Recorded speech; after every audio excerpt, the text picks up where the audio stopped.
Un requisito indispensable para tener la condición de persona es ser blanco.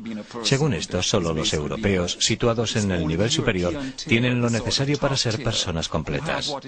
Los asiáticos están en el nivel inferior a los europeos, los negros en el nivel inferior a los asiáticos y por último están los indios americanos.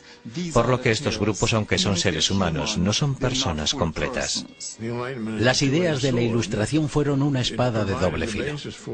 Por una parte sentaban las bases para defender la igualdad social y política de todos los hombres, pero por otra, contemplaban la posibilidad de considerar a los seres humanos no como hijos de Dios, sino como especies animales. Si se determina que no todos los seres humanos son personas, que no pertenecen a la misma especie, entonces no tienen derecho a firmar contratos, que no pueden formar parte del contrato social que forma el sistema político. Eso es exactamente lo que ocurre en esas primeras democracias. Los negros no tienen derecho al voto.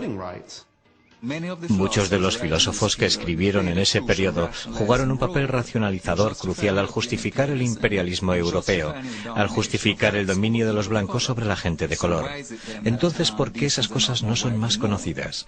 ¿Por qué la clasificación de Cal no recoge este aspecto?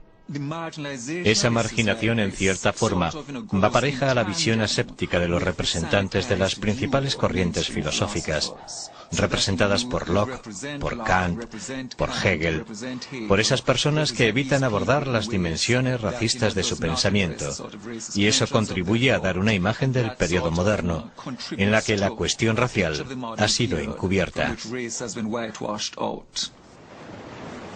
A pesar de las atrocidades perpetradas por los españoles y los portugueses tras su llegada a las Américas, con el tiempo se mezclaron con los indígenas en una escala impensable en las colonias francesas e inglesas de Norteamérica.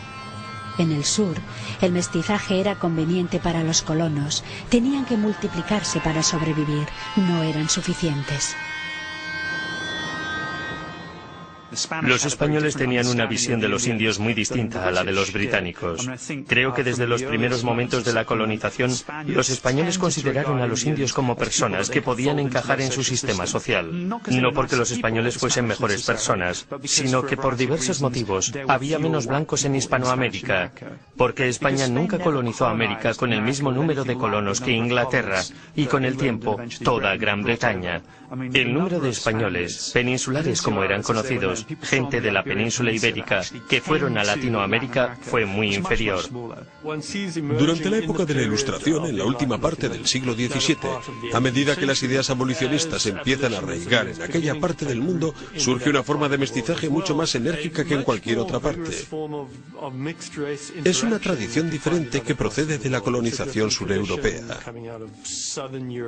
Los portugueses por una parte y los españoles por otra muestran una mayor disposición a entablar relaciones mixtas, a mantener relaciones sexuales mixtas de las que resultan poblaciones mestizas identificadas y reconocidas.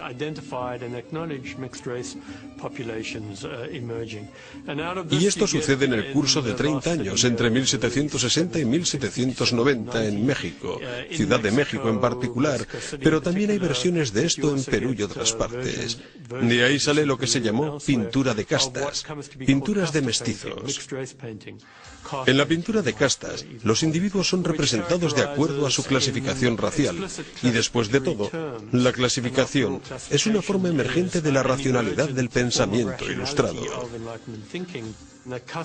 La pintura de castas muestra a los distintos individuos que resultan de las distintas clases de mestizaje. El mestizaje entre españoles e indios por un lado y entre españoles y negros por el otro. En otras palabras, europeos o blancos con individuos de otras razas, indios y africanos. Los mestizajes entre mestizos, por así decirlo. Así obtenemos distintas gradaciones. Incluso podría decirse degradaciones de mezclas raciales que surgen a partir del mestizo. Las líneas de color no se trazaban rígidamente entre solo dos razas, pero al menos había una raza intermedia, los mulatos o de color moreno.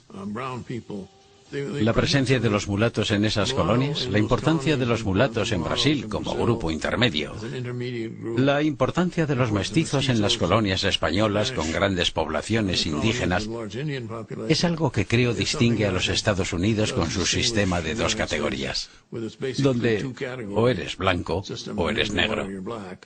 Sudamérica es muy compleja y fascinante. Es diferente, pero no necesariamente mejor.